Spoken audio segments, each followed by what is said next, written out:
According to statisticians and mathematicians, the odds of 3 of cinema's most iconic names dying on the exact same day are 1 in a million. But in Hollywood, there is no such thing as coincidence, only inevitable endings and prices paid. 1955, 1962, and 1984, the years changed, technology changed, the world changed, but that ominous date never did. When August 5th arrived, it was as if the Grim Reaper had set a special appointment for the titans of the Golden Age. One succumbed to her heart on stage, one was taken by an overdose in her bed, and the other surrendered to a brain hemorrhage under the weight of the years. Is this eerie bond between them just a random page on the calendar? Or is it proof etched into the Dark Almanac of the heavy price paid for stardom? Let's dive into Hollywood's darkest 24 hours together. To understand the weight of this curse, we have to travel back to where it all began. The year is 1955. The world was in Technicolor, and no one embodied that vibrant, explosive energy more than Carmen Miranda. Today, she is often remembered as a caricature, the lady in the tutti-frutti hat, a symbol of camp and excess. But in the 1940s and early 50s, Carmen Miranda was an industry unto herself. She was the highest-paid woman in the United States. She was a force of nature who could command a stage with a single movement of her hand. To the audience, she was a perpetual motion machine of joy, samba, and unshakable happiness. But behind the curtain, the machine was broken. The Carmen Miranda that the public saw was a carefully constructed mask, painted over a woman who was slowly being ground into dust by the studio system. In the 1950s, Hollywood studios didn't just employ stars.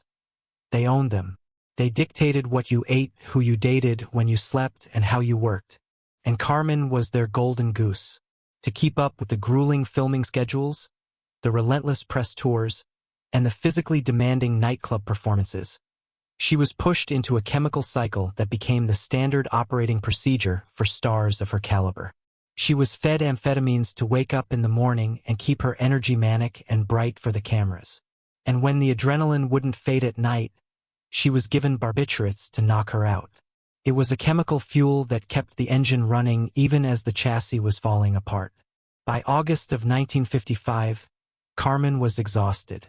It wasn't just tired. It was a soul-deep fatigue. Her friends begged her to rest. Her doctors warned her that her heart, battered by years of stress and stimulants, was a ticking time bomb. But Carmen didn't know how to stop. She was a soldier of the stage, terrified that if she stopped dancing, even for a moment, the love of the audience would evaporate. It happened on live television. The date was August 4th, late in the evening. She was filming a segment for the Jimmy Durante show.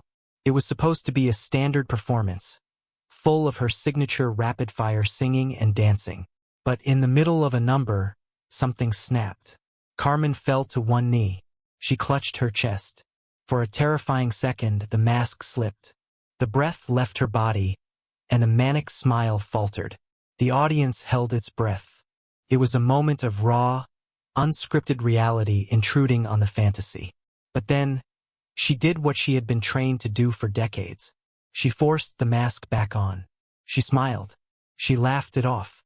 She turned to Jimmy Durante and said, "I'm all out of breath." She pulled herself up and finished the show. She danced until the very last second, giving the audience everything she had left, draining the very last drop of her life force for the camera. That night, she went home to her mansion in Beverly Hills. The party continued for a while. Friends, laughter, the noise of Hollywood success. But eventually the guests left. The silence rolled in.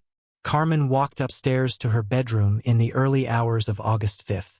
She removed the heavy fruit hat that had become her trademark and her burden.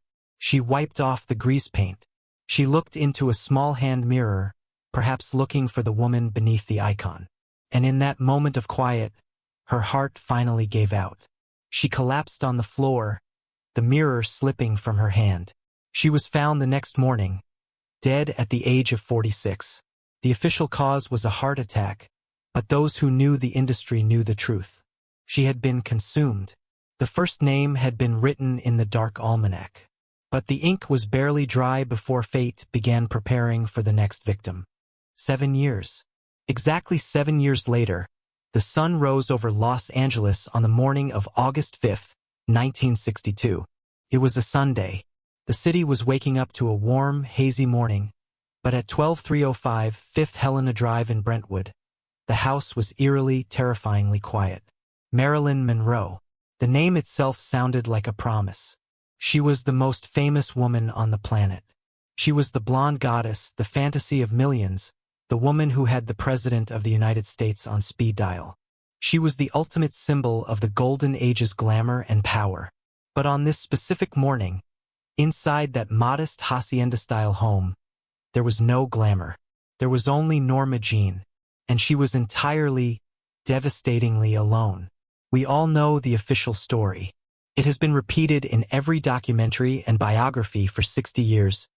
Probable suicide. But on this channel, we look at the life, not just the report.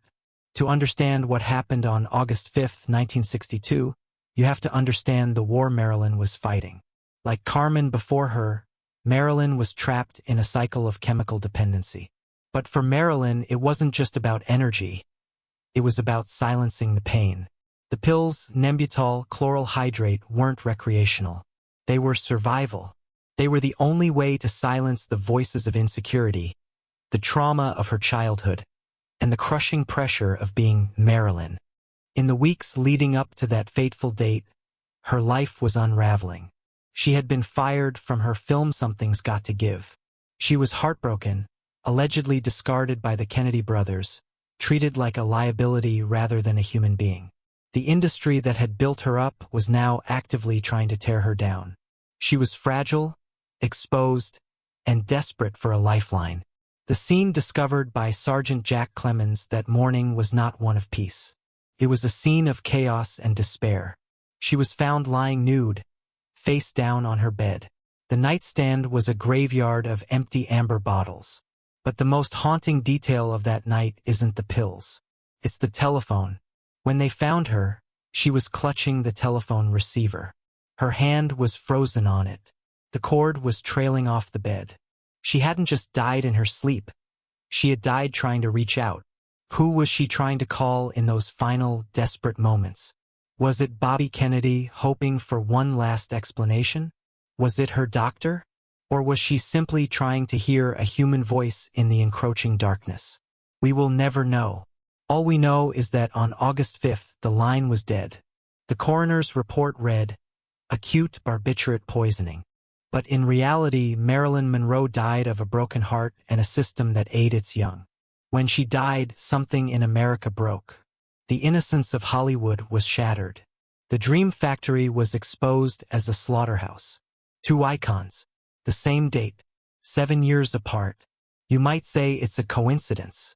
You might say that in a century of cinema, dates are bound to overlap. But destiny wasn't finished yet. It had one more legend to claim. I want to pause here for a second. These stories, the ones about the real people behind the legends, they aren't easy to tell. And they certainly aren't easy to hear. We often prefer the polished version, the movie magic where the hero walks into the sunset.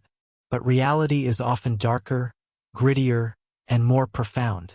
If you believe that the history of Hollywood is more than just the movies, if you want to honor the struggle as much as the stardom, then you are in the right place. We are building a community here at Rumor Report.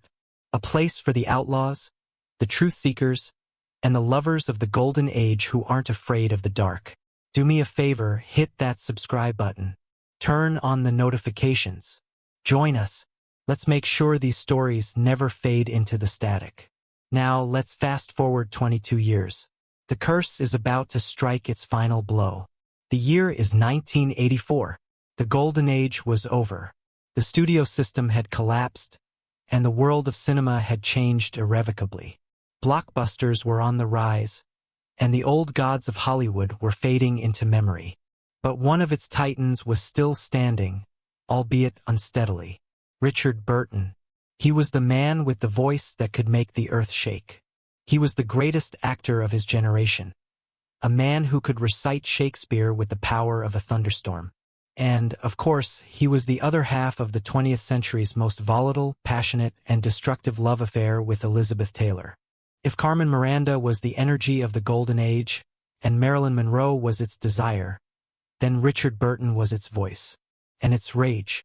Burton didn't pop pills like Marilyn or Carmen. His poison was liquid.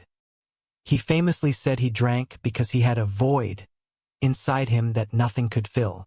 Not fame, not millions of dollars, not awards, and not even Elizabeth.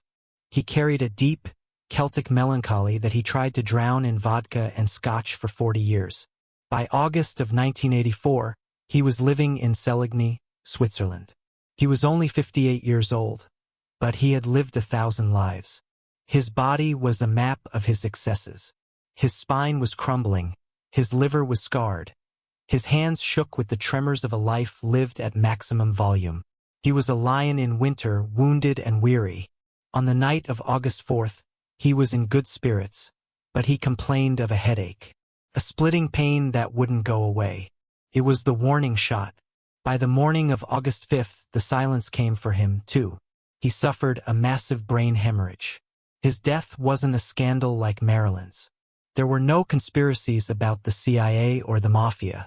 It wasn't a mid-performance collapse like Carmen's.